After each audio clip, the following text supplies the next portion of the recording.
Hello and welcome to our channel. Thank you for taking some time to listen to the Dhamma. I trust you will be blessed. Today the topic is faith.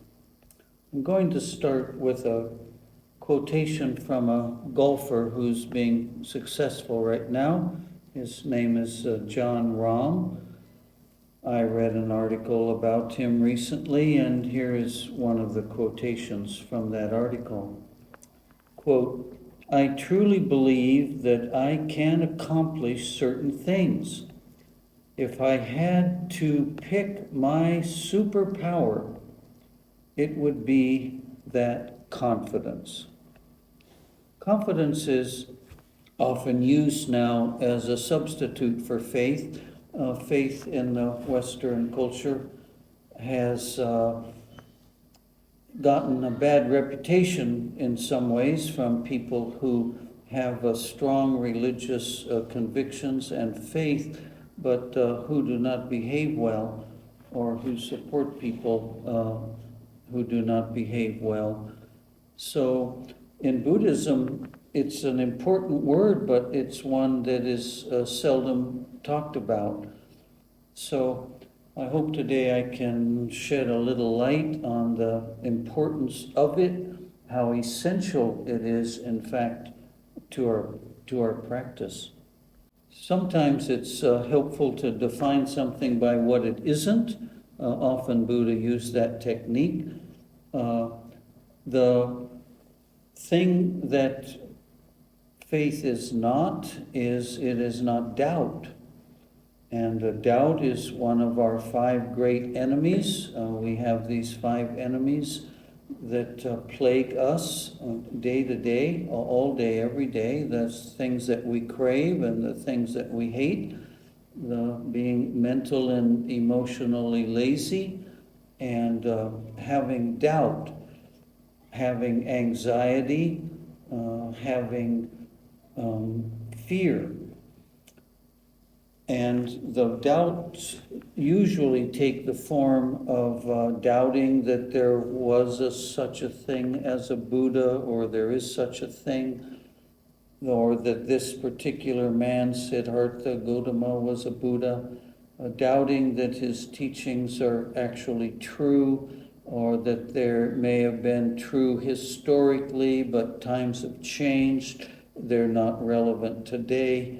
And doubt that there have been people and continue to be people who have in fact been blessed by this Dhamma and who have reached full liberation by practicing the Dhamma.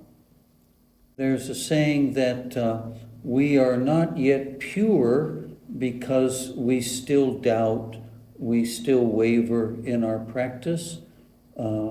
We need to remember that doubt is just another conditioned phenomena. It means that it arises and passes away. It has a cause, and because it does, we can defeat that cause.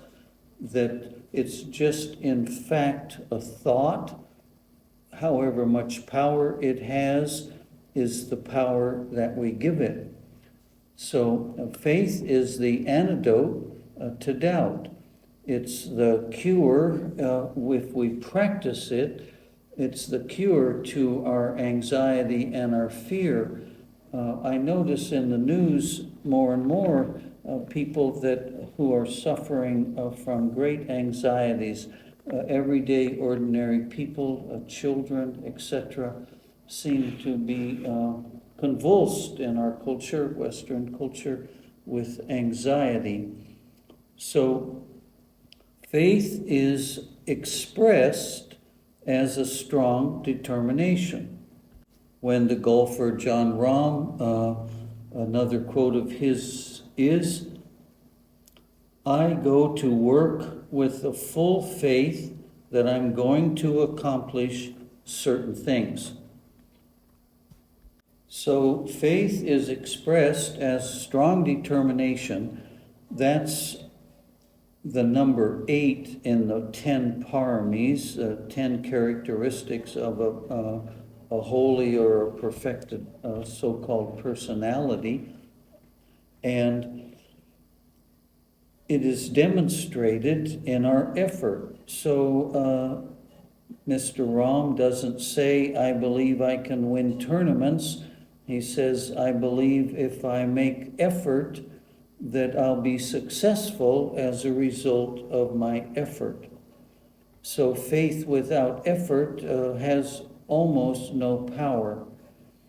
It's also one of the reasons that we sometimes criticize people of faith, because they say a lot of great things, a lot of powerful things, but we don't see them living that lifestyle that they seem to advocate.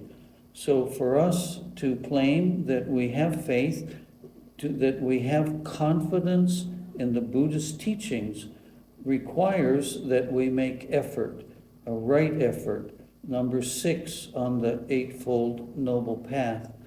And without the right view of what faith is, what commitment and strong determination are, without this confidence, we aren't going to practice properly. There will be other Dhamma talks where we talk more about what right effort looks like. I forgot to mention that there's a fourth component in the way we doubt. I mentioned the Buddha, the Dhamma, and the Sangha, but the one of our biggest doubts, the most powerful doubt we often have, is the doubt in our own self. We really doubt that we're not going to be successful. It's a hidden doubt. It masquerades sometimes as skepticism or worry or a lack of commitment. But at any rate, we think maybe not in this lifetime, maybe in another lifetime, maybe I don't have enough karma in this lifetime, maybe I haven't met the right teacher, etc. So these thoughts plague us and defeat us. Faith is given as the first step in a 5-step sequence of faith, effort, moral conduct, concentration, and wisdom. It's given a number of times in the 37 wings of enlightenment. But in every case, effort follows faith. Faith becomes unshakable when we become a stream winner, the first step in our full liberation. It's especially unshakable in the belief that there was a Buddha, there is Buddha nature right here and right now, that these teachings that help us to realize this truth are truthful teachings, and that there have been people in the past and in the present who demonstrate this fact, that these truths are still relevant and still powerful and are available to us right here and right now.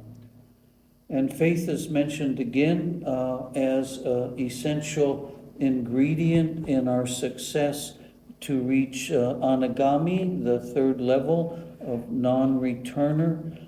Faith then is nearly perfected. We're on the doorstep to becoming fully liberated as an arhat. So it's important that our mindful practice and our meditation practice investigates whether in fact we're, quote, keeping the faith, if we actually have confidence in what we're doing, how easily we waver or get lazy. It's an essential ingredient in a successful practice of the Buddha's Dhamma. Thank you for listening. Thank you for any suggestions you might have for content on this channel. May you be blessed. Thank you very much.